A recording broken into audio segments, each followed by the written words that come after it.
네, 나가는 거 아닌가 모르겠습니다. 대표님 반갑습니다. 아유, 반갑습니다. 네, 그 공간 디자인에 대해서 좀 설명을 좀 해주시죠. 어렵네요. 첫 질문이. 저희 회사는 2015년도 5월에 법인 설립을 해서 만든 회사인데, 상호에서 느낄 수 있는 것처럼 저희들이 늘 함께하는, 살면서 함께하는 공간에 들어갈 수 있는 가구라든지, 옥외형 벤치, 이런 것들을 만드는 회사입니다. 그래서 사급 쪽, 민수 쪽에서는 싱크대나 붙박이장, 가정용 가구를 제작을 하고요. 강급용으로는 사무용 가구라든지, 또 원목 가구, 유치원 같은 경우는 원목 수요가 요새 많기 때문에 그런 제품들을 주로 생산하는 회사가 되겠습니다. 그리고 이제, 가구를 만들면서 제가 많이 느꼈던 게, 저희 큰애가 어렸을 때 아토피가 상당히 심해가지고 거기에 대한 고민을 좀 했었는데, 가구를 만들면서 굉장히 고민스러웠던 거는 지역 내에, 목포 지역 내에만 싱크대 업체가 한 60개 정도 됩니다. 이분들과 가격 경쟁을 할 것인가, 즉 적과 공세로 해서 일을 많이 수주를 할 것인가, 아니면 특화된 상품을 만들 것인가에 대한 고민이 좀 있었습니다. 근데 마치 전자에 말씀드렸던 것처럼 우리 아이가 아토피가 좀 심했을 때 환경 호르몬이라든지 환경 문제에 대해서 좀 관심을 갖게 됐고, 그렇다면 가구를 만드는 데 있어서 조금 특화된 제품, 친환경 제품을 만들어 보자 해가지고 원목 가구, 또 사무용 가구 같은 경우도 전부 이제로 보드, 친환경 보드를 이용한 친환경 제품을 만들자 해가지고 제품을 생산하는 데 주력하고 있습니다. 네, 사회적 가치 아주 충실한 기업 같은데요. 인증을 언제 받으셨는지, 그리고 그 인증 이후에 사회적 가치라고 할까요? 이런 것들 실현하기 위해서 어떤 부분들이 조금 변화되셨는지, 인증 이전과 대비해서 말씀 좀 해주시죠. 그래서 인증은 저희가 예비 사회적 기업 지정된 지 약 17개월, 1년 반 만에 받았으니까요. 2017년 8월경에 받은 걸로 기억을 하고 있습니다. 그리고 인증 전과 후의 변화는 제가 느끼기에 크지는 않습니다. 왜냐하면 인증을 빨리 받아야 되겠다라는 생각을 가지고 있었고, 처음부터 인증이냐 예비냐 또 재정 지원이냐 이런 문제보다는 예쁜 사회적 기업을 한번 만들고자 하는 생각이 깊었기 때문에 금년 10월 말로 해서 저희가 인건비를 뜻하는 재정 지원 쪽이 끝났습니다. 약 1개월 정도 지났는데요. 그런 부분에 대해서 조금 제가 포인트를 두고 일을 시작했기 때문에 예비 때와 또 인증 사회적 기업으로 인증이 된 이후에 큰 변화는 없었다고 볼 수가 있겠습니다. 지역에서 사회적 가치, 아까 예쁜 사회적 기업을 만들고 싶다고 하셨는데요. 네. 지역에서 사회적 기업이 어떤 역할들을 해야 될까요? 예전에 한번 사회적기업 진흥원에서 원장님이 광역시도를 방문하셨을 때 한번 건의를 드린 적이 있는데, 제가 운영하는 공간 디자인은 여러 유형 중에서 일자리 창출형입니다. 즉 좋은 일자리를 많이 만들라는 뜻이겠는데요. 그게 가치가 없다라고 표현하는 건 아니고요. 저는 우리나라의 사회적 경제 도입이 유럽식에서 필두가 돼서 받아들였다라고 생각을 하는 사람 중에 하나입니다. 그리고 사회적 경제가 도입됨으로 인해서 정부에서 할 수 없는 일, 하기 어려운 일들을 사회적 기업들, 사회적 경제가 주체가 돼서 많은 일들을 할 수 있다라고 생각을 하는데, 현 정부 하에서 젊은 친구들의 일자리 문제가 상당히 심각하게 대두가 되다 보니까 대한민국의 사회적 경제도 약간은 이런 표현이 맞는지는 모르겠습니다만은 변질이 내지는 또 변형이 되지 않았나. 즉 일자리 창출형에 너무 좀 집중하는 그런 모습이 좀 보이는 것 같아서 안타깝기도 합니다. 그래서 사회적 경제라는 것이 우리가 소위 말하는 마을 공동체라든지 이런 조직들을 통해서 협업하고 그 안에서 생산과 소비가 이루어지고 그래서 공동체를 이루어 나가고 자본주의의 어떤 문제점들을 혁파해 나가는 그런 형태로 갔을 때 가장 이쁘지 않을까 생각을 하는데요. 아무래도 대한민국의 현 사회적 경제의 추진 방향은 일자리 창출력에 조금 더 방점을 찍는 것 같아서 조금은 안타까운 마음이 있고요. 앞으로는 그런 부분들이 우리나라에서도 조금 신경을 써서 진정한 복지 또 진정한 공동체를 만드는데 사회적 경제가 크게 기여할 수 있었으면 하는 바람이 있습니다. 네, 사회적 경제가 지향해야 될 본질에 대해서 그렇게 말씀을 해주셨는데요. 그럼 현재 전남의 사회적 경제가 소위 말하는 사회적 공동체를 만들고 자본주의 어떤 문제들을 해결하기 위해서는 상호 협력과 생태계 구축이 굉장히 중요할 것 같은데요. 네, 이 그렇죠. 부분들을 좀 어떤 부분부터 좀 시작을 했으면 좋을까요? 그래서 이제 저는 이렇게 생각을 합니다. 그 현재 사회적 경제 주체, 사회적 기업, 마을 기업, 또 자활, 그다음에 협동조합 4개 조직이 있는데 마을 기업이나 제가 알기로는 마을 기업이나 협동조합은 숫자가 아주 많음에도 불구하고 재정적인 지원이나 이런 거는 거의 뒷전인 걸로 알고 또 정부 내지는 지자체에서도 정상적으로 관리가 되지 않는 그런 사각지대에 있는 것도 사실인 걸로 알고 있습니다. 그리고 이제 사회적 기업이나 자활이죠. 자활 같은 경우는 사업적인 부분 또 재정적인 부분에서 두 조직에 비해서는 상당히 수혜를 받고 있는 쪽에 있는데 이 4개 조직을 어떻게 아우르고 각 지자체에서 숫자 노름으로 해서 사회적 경제 조직이 몇 개다 그런 인터뷰를 많이 보게 됩니다. 전남도도 지금 현재 1000개가 훨씬 넘는 걸로 알고 있는데요. 그 조직의 숫자에 연연하지 말고 그 1000개라는 조직을 그러면 1000개라는 조직의 직원을 3명씩만 잡아봅시다. 그럼 3000명이 넘습니다. 그래서 이 조직 내에서마저도 서로 간의 협업이라든지 또 상호거래라든지 이런 부분들이 아주 미약하고 또 얼굴도 모르고 상호 간에 뭐 명함을 주고받는다든지 해서 소통하는 부분이 굉장히 부족했다라고 생각을 해요. 근데 저 같은 경우는 이제 업종이 식료품이나 이런 게 아니고 생활에서 밀접한 가구를 다루다 보니까 실은 목포 지역 또 인근 지역에서 저희한테 사회적 경제 기업들이 가구를 가끔가다 맡기도 합니다. 그러면 저 같은 경우는 조금 그 우스갯소리인데요. 가족 할인가라고 저는 표현을 합니다. 그래서 우리 직원들이 하는 가격에 못지않은 가격으로 해서 저렴하게 공급을 하려고 노력을 했고 그랬더니 또 다른 분이 이렇게 그런 말씀을 전해주시고 해서 조금씩 구매가 큰 금액은 아니더라도 이루어지는 업체 중에 한 명입니다.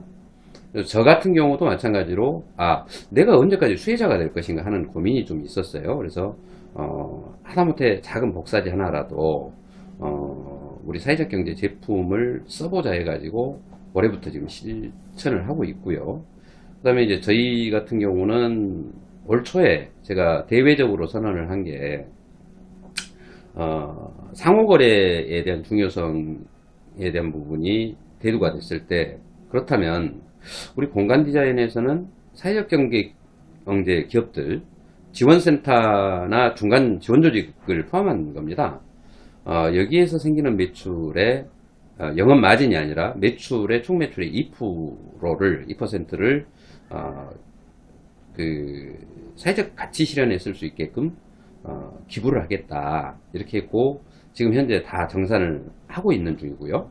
올 연말이 되면 해서 내년 1월 초에 정식으로 기부를 하려고 생각을 하고 있습니다. 이런 문화들이 조금씩 확산이 되고 물론 제품이 나빠서는 안 되겠지만 좋은 제품을 서로 거래하고 돕고 함으로 인해서 어떤 아까 말씀드렸던 공동체 문화라든지 이런 것을 조성하는 데도 큰 힘이 되고 상호 간의 거래를 함으로써 사회적 경제가 이 업종은 또 이런 업종이 있었구나 서로에 대한 좀 배려 이해 이런 게 됨으로 인해서 하나의 공동체가 되지 않을까 하는 생각입니다. 네. 그래서 작년에 7월 달에 그 사회적 경제주간 때 사회적 상호 거래를 앞장서서 선언을 하셨는데요. 네, 이러한 부분들이 아마 사회적 가치를 실현하기 위한 부분들이라고 생각이 됩니다. 지난 그러면은 6개월간 그 상호 거래를 시작하시면서 예. 좀 아쉬웠던 부분이나 또 좋았던 점 그리고 또 개선해야 될 점이 뭐가 있을까요? 조금은 어려운 질문입니다. 근데 지금 보면은 올해 2020년에 연초부터 코로나가 전 세계를 뭐 이렇게 삼켰다 해도 과언이 아닐 정도로 그렇게 하면서 사회적 경제 주체들 간의 어떤 소통할 수 있는 기회가 아예 박탈이 됐습니다. 강제 박탈이 된 거죠. 워크숍도 없고 뭐 저를 지금 인터뷰하고 계시는 센터장님께서도 많은 상생에서도 사업 계획이 있었던 걸로 알고 있습니다. 근데 서로 1박 2일 뭐 이렇게 날새기 토론을 하고 했던 과거가 좀 그리워지기도 하던데요. 서로 얘기할 수 있는 그런 시간들이 좀 충분히 돼가지고 명함을 주고받고 아 이분이 어떤 일을 하는구나 또 어디에서 협작이 있구나 이런 정도가 되면 서로 간에 어떤 상호 거래할 수 있는 것들이 굉장히 편해질 텐데 그런 기회가 강제 박탈이 되다 보니까 좀 많이 아쉬웠고요. 그럼에도 불구하고 저희들 같은 경우는 제가 꼭 이렇게 기업 대표님들한테 제발 명함 좀 가지고 다니십시오. 그리고 저는 명함을 항상 제 휴대폰 옆에 20장 정도를 항상 꽂고 다닙니다. 좀 두꺼워서 불편하더라도 어떤 얘기냐면 새로운 사람을 만났을 때 영업 차원이기도 하지만 나를 알리고 우리 회사를 알리는 차원에서 홍보는 꼭 필요하다. 그래서 이제 전라남 도청 또 중간 지원지 기관 또 저희 사회적 경제 기업들 간에 서로 간에 긴밀하고 보다 적극적인 좀 노력들이 필요해 보이고요. 그를 통해서 2021년도 내년에는 뭐 백신도 나오고 한다 하니까 서로 간에 서로 많은 상호 거래가 이루어지고 소통이 된다면 얼마나 좋을까 하는 바람이 있습니다. 네. 지금 전남은 공공부문 플랫폼이 올해 이제 구축이 되면서 네. 나주혁신도시와 그다음에 전라남도 행정과의 어떤 소통이 이제 시작이 된다고 보겠는데요. 네.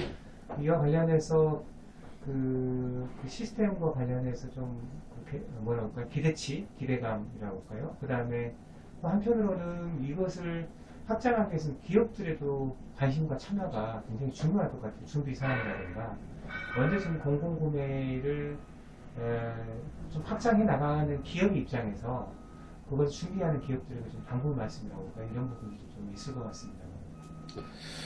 그래서 이제 공공구매 플랫폼이 생겼고 또 비대면이나마 올해도 공공구매 설명회라든지 몇 번의 행사를 직원을 보낸 적 없고 제가 직접 참여를 했었고 했습니다. 근데 아직은 공공기관의 구매 의지가 조금은 결여되지 않았나 하는 아쉬움이 있고요. 그런 거는 제가 비대면으로 인터뷰를 할 때도 마지막으로 부탁하실 얘기가 있냐고 했을 때 굉장히 강하게 얘기를 했습니다. 많은 시간 할애해서 나오고 쫓아다니고 했는데 정작 구매로 이루어진 거는 정말로 미미하거나 없거나 합니다. 근데 사실 생산된 제품을 봤을 때 저희 회사 같은 경우는 굉장히 공공구매에 적합한 품목입니다. 그럼에도 불구하고 이렇다면 다른 업체들은 어떨까 하는 직장을 만들고 그거는 매출 증대가 따라가지 않으면 전혀 불가능한 얘기가 되겠죠. 그래서 신제품 개발 또 우수 조달 제품 등록 이런 것들을 통해서 뭐 이렇게 실현 가능한 목표로 잡자면 지금 매출의 한 300% 3배 정도까지는 확장을 하고 조금 더 넓은 공간을 확보를 해가지고 저희가 지금 참고로 건평이 한 330평 정도 되는데요. 최소 5, 600평 정도 돼야 될 것 같아요. 그래서 생산 캐파를 좀 늘리고 더 좋은 제품을 생산한다면 지금하고는 또 확연히 다른 그리고 직원들의 복지나 급여 이런 차원에서도 대기업 못지않은 그런 대우를 할 수 있는 날이 5년 후였으면 좋겠다 이런 바람입니다. 마지막 질문으로 올해 보니까 예비 사회적 기업에 진입하신 기업들에게 재정 지원 사업의 그 신청서의 노하우라든가 이런 것들을 공유하신 걸로 알고 있습니다. 네. 그런 덕분인지 작년 대비 올해에 그 재정 지원에 참여한 기업이 목표가 2배 이상으로 늘었습니다. 아마 대표님의 덕인 것 같은데요. 이렇게 그 후배 새롭게 진입한 예비라든가 또는 육성과 사업을 통해서 들어오는 사회적 기업에 들어오는 이 후배 기업들에게 좀 선배 기업으로서 해주실 수 있는 말씀은 어떤 말씀이실까요? 글쎄 뭐 이렇게 제가 가장 안타까웠던 거는 예비 이 사회적 기업 지정을 받고 최대 3년이지 않습니까? 근데 그 3년을 꽉 채운 다음에 인정을 못 받고 탈락하는 기업들이 가끔 있는 걸 보고 정말 안타까울 때가 많았었거든요. 그래서 저는 그렇습니다. 이제 창업팀이라든지 예를 들어서 육성팀이라든지 이런 쪽의 분들을 만나게 되면 사업을 하지 마십시오가 가장 1번이에요. 사업을 하시려면 정말로 부지런하고 남들 잠잘 때 자는 시간, 노는 시간, 오락하는 시간을 줄여서 하셔야만이 실패하지 않습니다라는 얘기를 먼저 합니다. 그리고 이제 예비 지정 받으신 분들한테는 일단은 축하를 해드려야죠. 축하를 해드리는데 예비 3년이 정말 짧습니다. 그리고 인증을 3년 후에 받으려고 하는 게 아니라 1년 안에 받으시려고 최선을 다하셔야 됩니다라는 얘기를 많이 하거든요. 근데 인증이라는 게 아시다시피 많은 심사 서류 또 재무제표 이런 재정 상태를 보기 때문에 통과가 쉽지만은 않을 겁니다. 그래서 이제 말씀드렸던 대로 일단 대표가 정말 열심히 하는 모습을 보여야만이 가능하다. 그리고 이제 재정지원, 사업개발비, 시설장비 이런 건 놓치지 말라고 그럽니다. 올해 떨어지면 아니 상반기에 떨어졌으면 하반기에 또 문을 두드려라. 왜 이 앞전에 떨어졌으니까 나는 안 돼. 그런 패배의식으로는 절대로 못한다. 그리고 이제 한 가지 당부드리는 것들은 사회적 기업, 사회적 경제라고 그래서 절대 울타리 안에 있다라고 생각하시면 안 됩니다. 우리가 살고 있는 체제는 자본주의 체제입니다. 우리도 상품의 경쟁력을 갖추지 않으면 절대 도태되고 망한다. 이런 얘기를 자주 후배 사회적 기업가들한테 하는데요. 그렇게 됐을 때 자본시장 내에서 내 상품으로 정상적인 판로 개척이 가능할 때만이 사회적 경제도 가치가 있는 것이다. 이런 얘기를 많이 하고요. 앞으로는 우리 목포뿐만 아니라 전라남도에서는 정말 예비 사회적 기업에서 인증을 못 받고 탈락하는 예가 정말로 아예 제로화 됐으면 좋겠다는 개인적인 바람을 가지고 있습니다. 네, 오늘 바쁘신데도 이렇게 인터뷰에 응해주셔서 고맙습니다. 아유, 감사합니다.